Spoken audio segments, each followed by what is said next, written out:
Hello guys, I'd like to welcome you in the Flipping Markets video course. First of all, I want to introduce myself. My name is Marcel, aka Flipping Markets. I live in Hungary and I'm a session trader, which means I only trade New York Kill Zone. I created this video course to help you in supply and demand trading.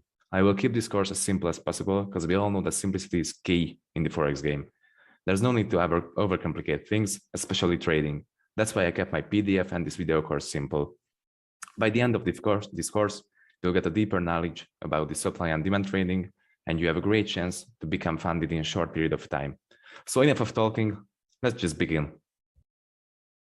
So welcome everyone in the first video. This unit will be about the supply and demand zones. As I said in the intro, I keep this course as simple as possible. First of all, what do we call a supply and demand zone? It's a zone where price rapidly pushes away from, so lots of orders were placed, creates inefficiency. Please pause the video now and check the inefficiency video before you continue to watch this, because it's necessary to check that video before you continue to watch this. So please just pause it and watch the inefficiency video. Okay, move on. It has to break structure or change character. We'll talk about change of characters in the entry unit. And finally, it has to create or collect liquidity. So we have three criteria for a supply and demand zone. And please grab a piece of paper and write it down, because it will be very, very important in the future to write these three criteria down, because you'll be able to identify the zones based on these three criteria. Okay, so the first criteria is, write it down, it has to create inefficiency. We call it IFC from now. Without inefficiency, the zone would be less valid, because zones with IFC attract buyers. So price has a greater chance to tap the zone with IFC than without IFC. Okay, the next criteria is it has to break structure or change character. A supply and demand zone will only be valid if it breaks structure or an opposite side zone. Let's see an example for this. Okay, let's see an example. As you can see, I just drew a higher high and higher low structure here, which is bullish. It creates a break of structures to the upside. Okay, as I said, price has to create inefficiency in order to create a valid demand zone or supply zone. Let's say this move created inefficiency. You won't see it here because you'll only see it in the live charts. But let's say this created inefficiency. As you can see, this broke structure to the upside. So it will be a valid demand zone. The third criteria will be it has to create or collect liquidity, but we'll talk about that later. Okay. We have the first demand zone right here. As you can see, price created another break of structure here on the upside. And let's say this also created an efficient move. Okay, we have the second demand zone right here. After that, price created a little structure, a little pullback, and reached its high. After the high, it changed character to the downside here. So after a change of character, price will automatically create a zone, either if it's a supply or demand zone. But we'll talk about change of characters in the entry units. Okay, so after a change of character, price created a supply zone because it will change of character to the downside. So this means supply is in control now.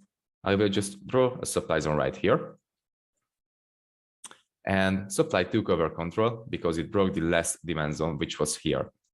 Okay, if price reacts on this zone, on this demand zone that created inefficiency and break of structure to the upside, price reacts on this zone and breaks through the opposite side zone. So this supply zone, that's why I meant by breaking through an opposite side zone, then it will become valid again. It will become a valid demand zone because let's say it created inefficiency with the movement and broke through an opposite side zone.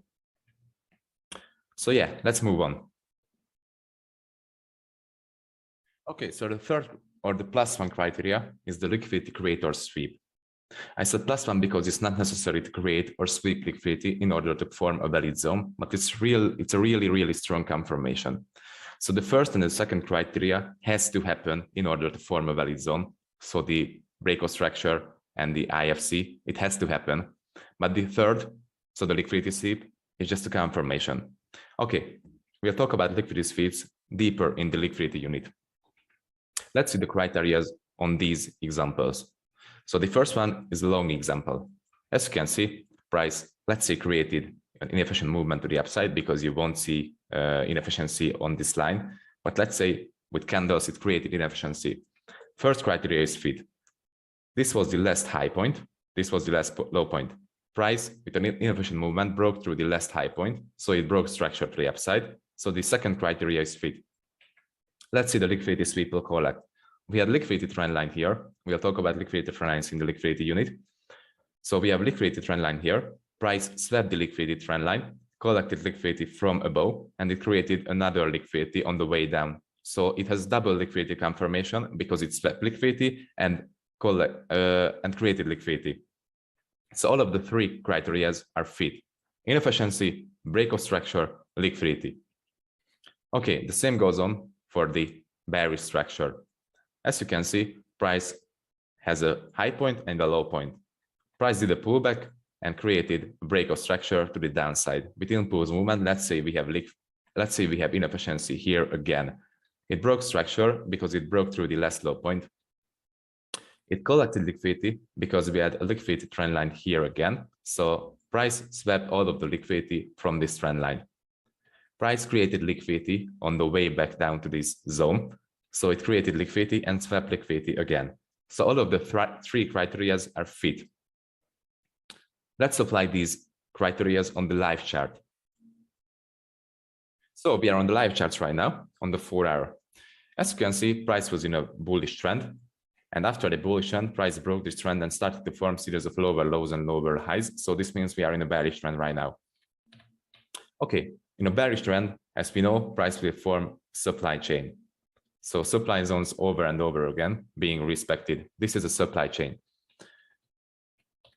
Okay, let's find the supply zones. First, map out our structure. As you can see, we had the last high point right here and the last low point right here. Price broke structure to the downside with this movement, inefficient movement. So first criteria is fit because it broke structure to the downside here. Second is fit because it created inefficient movement. And the third criteria is fit because it swept liquidity. We have liquidity here. So price just swept that liquidity. And as you can see, price levitated back up to this supply because this will be our right supply zone. So price levitated back up to this supply and reacted on it.